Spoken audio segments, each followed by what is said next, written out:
portafolios, a partir de las 3, por favor, pasen a recogerlo ya. En relación a la órbita, ya hemos comenzado a explicar, lo hemos visto en la parte ósea, entonces no vamos a entrar en detalles. Esta figura me parece importante para ir reconociendo las paredes de la órbita. Aquí se tocan 3 puntos, ¿no? Las paredes de la órbita, los bordes de la órbita y las regiones que conforman. Entonces, el primer punto comprende las relaciones y aquí está resaltado pared por pared la estructura con la cual se refiere. Como ustedes ven, si ya tengo claro el concepto de huesos de la cabeza y de la cara, no hay donde perderse.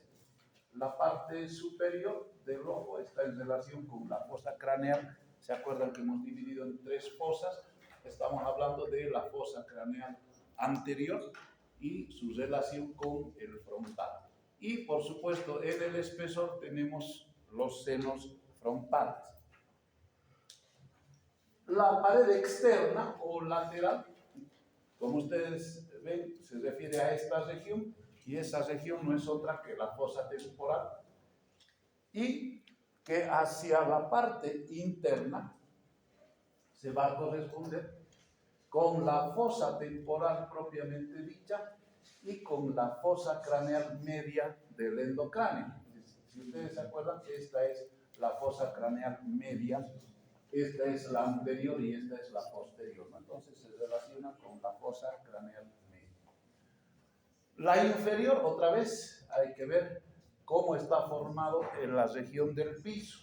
Entonces, hacia abajo, lo que se tiene que tomar en cuenta es la presencia de esta gran estructura neumática que es el seno maxilar.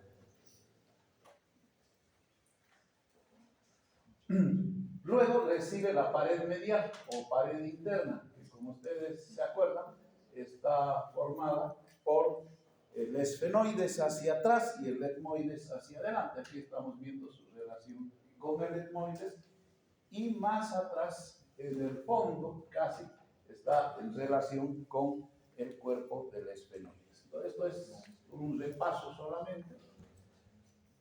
En la parte inferior, tomando en cuenta ya lo que son los bordes de la órbita, hay que diferenciar. Lo que acabamos de ver son las regiones que conforman, las relaciones que tienen, con qué estructuras vecinas.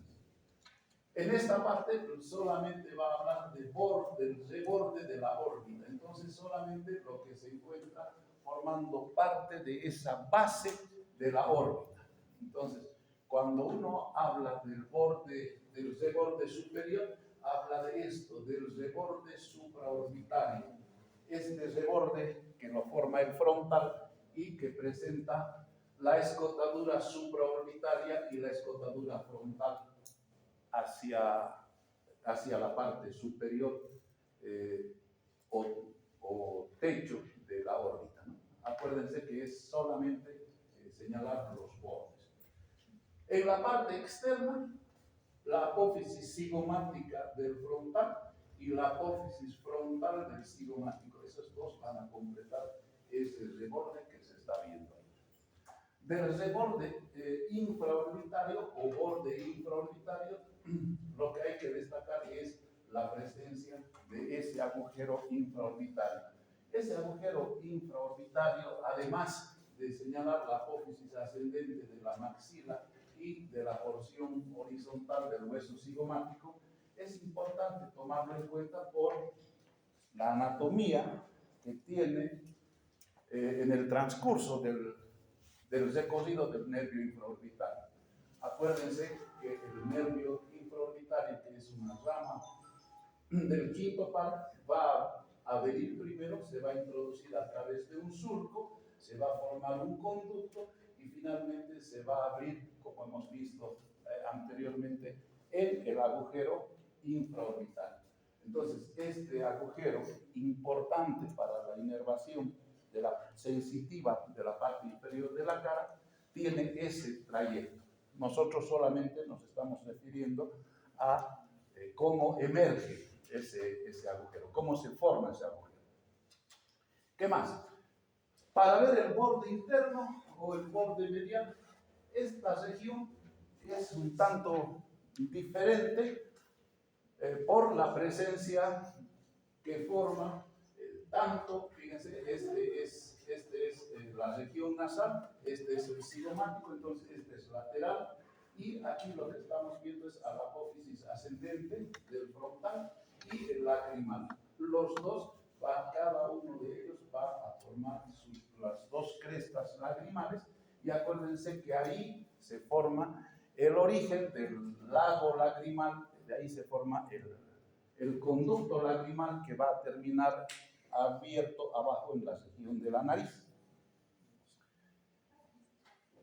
Si ustedes se fijan, entonces estamos hablando que la secreción lagrimal se acumula aquí, pasa a este conducto lacrimonasal, y este conducto lacrimonasal, como ustedes ven, se está abriendo abajo en el meato inferior, por debajo de la concha inferior. Eso es lo que se puede ver ahí. Si ustedes quieren lo mismo, fíjense, aquí está la cresta nasal inferior, o la concha nasal inferior, y aquí está el conducto de apertura de lo que es la apertura en el meato inferior. Esa es la otra estructura que conforma la pared media. Y finalmente, la pared superior es el techo de la órbita, y como ustedes lo ven, está formado eminentemente, en su gran mayoría, por la lámina horizontal o lámina orbitaria del frontal, que le forma esta estructura, pero no es la única, el ala menor del esfenoides, y aquí un ojito que va a delimitar el conducto óptico por donde va a salir o va a pasar el nervio óptico del ojo hacia la fosa media, ¿no?, a la altura del quiasma óptico. ¿Qué más? La fosita troclear y la fosa lagrimal para albergar a la glándula lacrimal y a la polea del oblicuo mayor del ojo. Seguimos con paredes. Esto es importante para la parte de lo que viene ahora, de los movimientos del ojo, de cómo se forma y qué función cumple el ojo. Lo que tenemos que acordarnos es que la pared lateral de la órbita tiene una angulación que se proyecta por detrás de la órbita, pero tiene un ángulo que va a permitir que tomen contacto las dos líneas de las paredes laterales de la órbita. En otras palabras, la pared lateral de la órbita guarda un ángulo que permite encontrarse con la pared lateral de la otra órbita en la parte posterior del ángulo que forma. ¿Qué más? En la pared lateral lo que se va a encontrar es que está formado por el ala mayor del esfenoides, por el hueso cigomático, como se ve ahí, parte del frontal también va a contribuir a formar, y hay dos estructuras que se van a ver en su interior. Uno, que es la fisura orbitaria o hendidura esfenoidal, la fisura orbitaria superior, que va a llevar, si nosotros introducimos algún elemento por ahí, a la fosa endocraneal media, y la fisura orbitaria inferior, que no se ve aquí, que nos va a llevar a la región télico-maxilar. Ahí hay un poquito lo han querido mostrar, resaltar. Aquí está la fisura orbitaria inferior. Visto de otro ángulo se puede ver claramente a esa fisura, sino que no ha sido la mejor imagen para mostrar. Y finalmente la pared lateral, como les decía, que nos va a llevar por la parte superior, con la fisura orbitaria superior, prácticamente a la fosa, hacia la fosa craneal media, y la parte inferior que nos va a llevar a la región pterigo-maxilar. El suelo de la órbita, ya no viendo su borde, sino cómo está estructurado el suelo, entonces acordamos que esta es una vista desde arriba, esta es la pared medial, esta es la pared lateral, aquí está el cigomático, ¿sí? Aquí está el etmoides, aquí está la región maxilar, y lo que estamos viendo es el inicio de lo que habíamos indicado del surco orbitario inferior, cómo se transforma en conducto y cómo va a ir a aparecer finalmente hacia el agujero orbitario inferior. La pared medial de la órbita, a diferencia de la pared lateral, sus ángulos no son inclinados, no forman un ángulo agudo, forman prácticamente una línea antero-posterior, de tal manera que por más que prolonguemos su eje, no van a llegar a encontrarse. De tal manera que la órbita en su conjunto va a tener una pared lateral más angulada y una pared medial más bien antero-posterior. Y eso es importante porque cambia la estructura del ojo, como vamos a ver después. Entonces, ¿qué estructuras conforman la pared medial? Va a conformarse, acuérdense, por la lámina papirácea del etmoides, en rojo y hacia adelante el lagrimal, más hacia adelante y arriba el frontal y hacia atrás el cuerpo del esfenoide, ¿no? Hacia la parte lateral y medial de la órbita. Bien, entonces, en resumen, hemos hecho un repaso de la órbita de tres cosas. Hemos visto las comunicaciones con otras regiones que tiene la órbita, hemos visto cómo está conformado en los bordes de la órbita y acabamos de ver quiénes conforman las paredes de la órbita. Ese es el marco para entrar a esta presentación que va a hablar sobre el ojo, las generalidades del ojo y la descripción del órgano, de este órgano propiamente dicho. Entonces, el ojo es un órgano casi esférico, completamente, es un órgano par, tiene un peso, fíjense, es bastante liviano, entre 7 a 7,5 gramos. Si nos fijamos los diámetros, el diámetro antero-posterior, el de delante hacia atrás, es de 25 milímetros. El diámetro transverso es de 23,5 y el diámetro vertical es de 23 milímetros.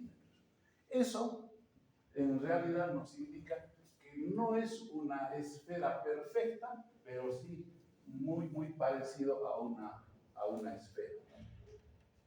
Está situado dentro de la órbita, ustedes lo pueden ver ahí, sostenido y localizado y movilizado gracias a la acción de los músculos extrínsecos del ojo. Es una estructura compleja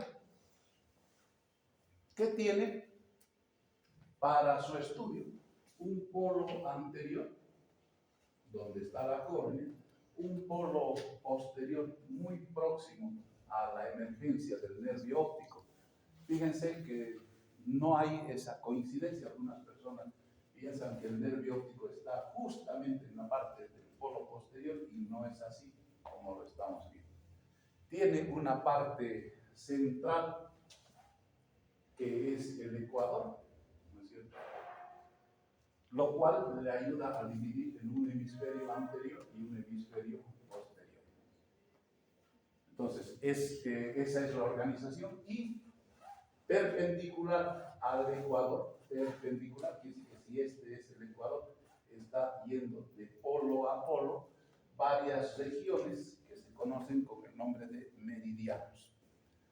Esto guarda similitud con un globo terráqueo, ¿no? Entonces, vale la pena afirmar primero esto, a qué se refiere con polo anterior, polo posterior, qué es el ecuador, qué son los meridianos, para poder ir entendiendo más que la anatomía, el funcionamiento del globo ocular. Está compuesto por tres partes, yendo desde fuera hacia adentro, la córnea, la coroides y la retina. vamos a ver primero la túnica externa, que está formado por la córnea y la esclerótica. Vamos a ver esta primera parte, vamos a ver la córnea, como dice la anatomía, que es una prolongación de la esclerótica. Vamos a ver que no es así. La esclerótica es este blanco. En cambio, la córnea, si bien tiene esa dureza, es uno de los medios transparentes del ojo. Y muy importante para la producción de la visión, para favorecer la entrada de la luz. Entonces, primero, hablar de la córnea es hablar de esta parte transparente, este medio transparente del ojo. ¿Por qué es transparente? Porque es avascular, eso es importante. Avascular significa que no tiene vasos sanguíneos. Ahora, una cosa es que no tenga vasos sanguíneos. Inervación sensitiva la tiene. El reflejo corneal es importante en la práctica médica. Se realiza en ocasiones este reflejo corneal. Entonces, importante, aquí estamos viendo cómo la córnea en su conjunto permite la entrada de la luz. Su diámetro es de 12 milímetros en sentido transversal, mientras 11 milímetros en sentido vertical, lo cual, aunque con poco, nos dice que tiene un diámetro ligeramente a predominio transversal. Entonces, bueno, ahí estábamos viendo, creo que esta lámina está retrasada, nos está mostrando las tres túnicas que conforman. Hacia adelante, aprovechemos la córnea en la parte más externa, y donde no hay córnea, esta otra capa que es la esclerótica. ¿Sí? Esa es la parte externa. Una parte media que está dada por la coroides, el cuerpo ciliar y el iris en el plano medio. ¿Sí? Entonces la coroides aquí en rojo, en morado el cuerpo ciliar y en verde el iris. Y en la parte interna, en amarillo, la retina. Eso es el orden en el que se encuentran desde afuera hacia adentro. Entonces ya habíamos dicho que la córnea es avascular, ya estábamos viendo sus diámetros. Hay una región donde la esclerótica, que está viniendo de cubrir las quintas, sextas partes de esta esfera, de pronto deja de continuarse hacia adelante, y esta región es, como ustedes ven, abisal, es decir, poco a poco una de las paredes va cesando y se continúa todavía con parte de la esclerótica, para finalmente ya hay un punto donde va a continuar con la córnea. Ese límite de esclerótica con córnea se llama limbo esclero, porque viene de la esclerótica corneal, y en realidad significa la unión de la esclerótica con la córnea. Lo que dice aquí y es importante, es que está biselada a expensas de su tabla externa. La tabla externa todavía continúa en parte del recorrido de la córnea, es decir, no es una continuación inmediata, sino de transición. Bien, ¿qué más? Está formada además por un retículo trabecular en su composición, en su arquitectura, y un ángulo irido corneal, es decir, entre el iris y la córnea, que ya vamos a señalar la importancia que tiene. Aquí está señalado el ángulo irido, es decir, el iris y la córnea, ¿no? El ángulo irido córneo. Bien, hemos explicado que carece de vasos sanguíneos, pero que tiene nervios sensitivos que favorecen el reflejo del parpadeo. Si se estimula ahí, inmediatamente se produce como respuesta el cierre del párpado. No vamos a entrar en detalles, pero sí hace falta ver esta parte de que en su estructura histológica la córnea está formada por esas capas, por un epitelio anterior, una membrana o lámina limitante anterior-posterior, una capa posterior mesotelial, etc. Su descripción, como ustedes ven, corresponde a la histología. Bien, ahora vamos a ver la otra parte, la esclerótica. La esclerótica o esclera, los dos términos valen. Es la estructura mayor, la estructura externa, cubre toda la parte que no cubre la córnea, lo envuelve, es la que forma prácticamente todo el globo, menos hacia adelante. Si nosotros le damos un valor de 6 a toda la parte externa del globo ocular, una parte está formada por la córnea, las otras quintas, sextas partes están formadas por la esclerótica. La palabra esclerótica viene de esclero, que significa duro, debido a la dureza de esta capa y gracias a la cual la forma que tiene el globo ocular se mantiene. Es ella la que contribuye a dar la forma a esta región. A diferencia de la anterior capa, que era un medio transparente, hemos dicho, que carecía de vasos sanguíneos, la esclerótica es lo que la gente dice el blanco del ojo, ¿no? Lo que está alrededor de la córnea. Y justamente por eso, por su color blanco. Su estructura, como hemos dicho, es fibrosa, lo cual le contribuye a dar la forma, además que la vuelve inextensible. ¿Qué quiere decir eso? Que si hay un derrame, hay una reabsorción, una falta de reabsorción de los líquidos que vamos a estudiar, se va a producir una compresión interna del ojo, va a aumentar la presión. A eso se lo denomina médicamente el glaucoma, al aumento de la presión. ¿Por qué se da ese aumento? Porque la esclerótica es una estructura inextensible. ¿Qué más dice? Presenta inserciones musculares externas del ojo. Entonces, si nosotros volvemos un poquito aquí. Entonces, aquí está la córnea, fíjense, aquí ya está la esclerótica, aquí está el blanco. Y como ustedes lo ven, esta esclerótica permite la inserción de los músculos que van a dirigir al ojo. Entonces, esa también es otra de las funciones que cumple, el prestar inserción a los músculos extrínsecos del ojo. ¿Sí? Y bueno, ya hemos dicho lo mismo, que hay una estructura que a bisel va a ir a formar el limbo esclerocorneal para dar continuación a la esclerótica con la córnea. ¿Qué más? La esclerótica, aunque parece una sola masa blanca, no es así, sino que está perforada por una serie de elementos, por vasos, por las arterias ciliares anteriores, cerca del ecuador por la vasa vorticosa, que vamos a ver enseguida, son venas que están colocadas ahí, y también va a estar perforada hacia atrás, cerca del polo posterior, con el nervio óptico. Entonces, en resumen, en esta generalidad, la esclerótica es dura, es blanca, presta inserción a los músculos extrínsecos del ojo, no es una membrana continua, está perforada por el transcurrir de arterias, de venas y atrás, cerca del polo posterior, por el nervio óptico. Bien.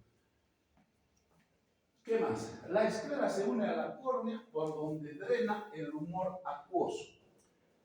Entonces, si ustedes se fijan, en la unión de la esclerótica con la córnea hay un puntito que se ve ahí, que es el conducto de Shell, que después vamos a ver, que permite el drenaje del humor acuoso. Si nos fijamos, esta es una vista desde arriba, y aquí está la córnea, y este ángulo hace que un líquido que está aquí, que es el humor acuoso, al aumentar pueda pasar a través de esa formación y efectuar su drenaje para no aumentar la presión. Ese conducto es el conducto de Shell, como vamos a ver después. Cuando se obstruye, cuando tiene dificultades en su obstrucción, va a permitir el aumento del humor acuoso y al aumentar ese líquido, porque no se drena, va a aumentar la presión intraocular del ojo y eso va a originar una de las emergencias que tiene la oftalmología, que es el glaucoma. ¿Qué más? Sigamos viendo entonces, otra vez, ahí estamos viendo lo mismo. Fíjense, aquí está la esclerótica, se está continuando con la córnea, y en ese ángulo que habíamos visto en la figura anterior, hay el conducto de Shell, que en realidad es un orificio que permite el drenaje hacia el sistema venoso del humor acuoso. Bien, entonces, esa es la forma de describir a la parte más externa. Vamos a ir entonces, ya hemos visto córnea, ya hemos visto esclerótica, ahora vamos a entrar a describir la túnica media o coroides. Entonces, la coroides es la capa intermedia entre la externa, que es la esclerótica, y la interna, que está formada por la retina. Fíjense, si la anterior era avascular o era fibrosa, la coroides es la capa netamente vascular. Si ustedes se fijan, aquí hay arterias, aquí hay venas. Una característica que tiene es que aunque es intermedia, no está pegada a ninguna de las paredes y se mantiene independiente. No se adhiere a la retina. Tiene capas, está estructurada en capas, conformando una lámina, la más externa, que se llama lámina supracoroidea, y luego una lámina vascular que tiene formaciones vasculares superficiales y formaciones vasculares profundas. Finalmente, una parte más interna, ya prácticamente en la profundidad, está formada por una red capilar. Hacia la parte más interna se forma ya una red capilar. Y finalmente, ya prácticamente en contacto con la retina, una lámina basal que, como hemos dicho, se adhiere, pero no se une a la retina. Esa es la lámina basal. En otras palabras, lo que tiene son arterias y venas. Arterias y venas. Bien, ahora vamos a ver dos cosas. Aquí tenemos a la coroides y en su interior así están transcurriendo esas arterias. Arterias ciliares anteriores, arterias ciliares posteriores, arterias ciliares largas, arterias ciliares cortas. Esas están pasando por esa túnica media. Ahora, esas arterias, por supuesto, no circulan ahí sin afectar a nada. Cuando salen, fíjense, aquí están saliendo, son las que perforan. Ahora, lo que estamos viendo aquí afuera es la esclerótica. Esta es la esclerótica, aquí está la formación blanquecina de la que habíamos hablado. Pero lo que habíamos dicho cuando veíamos esta parte de esclerótica era que no es lisa como aparenta por delante, sino que está llena de perforaciones. Perforaciones arteriales, perforaciones venosas y, como vemos, también algunos filetes sensitivos. Entonces, toda la capa vascular que tiene la coroides va a drenar cerca del polo posterior, ya dando a esta parte posterior de la esclerótica un aspecto de lámina cribosa, como también se la llama por ese parecido a la crina. Y finalmente habíamos hablado de una vasa porticosa. Esa vasa porticosa está formada por la unión de cuatro venas, el drenaje venoso de 4 venas que están drenando al ojo y que se colocan, como ustedes lo ven, formando un cuadrilátero. Ese cuadrilátero recibe ese nombre de vasa vorticosa. Bien, ¿qué más? Eso es lo que hemos visto en la coroides propiamente dicho. Eso es lo que tiene la mayor parte de esa esfera. Pero habíamos dicho de que hacia adelante tiene 2 formaciones más. El cuerpo ciliar y el iris. Entonces, ahora vamos a ver esa segunda parte que es el cuerpo ciliar. El cuerpo ciliar, entonces, es una estructura triangular, fíjense, cuyo vértice apunta hacia la esclerótica, se va a continuar desde la capa media, desde la coroides, y básicamente va a tener una estructura muscular. Músculos es lo que tiene. Esos músculos reciben el nombre de músculos ciliares y se caracterizan por presentar diversos tipos de fibras, desde fibras longitudinales, y si ustedes se acuerdan que habíamos dicho que lo largo, cuando se dispone a lo largo en relación a los polos, se habla de meridianos, entonces pueden ser fibras meridionales, y otro grupo de fibras concéntricas, circulares.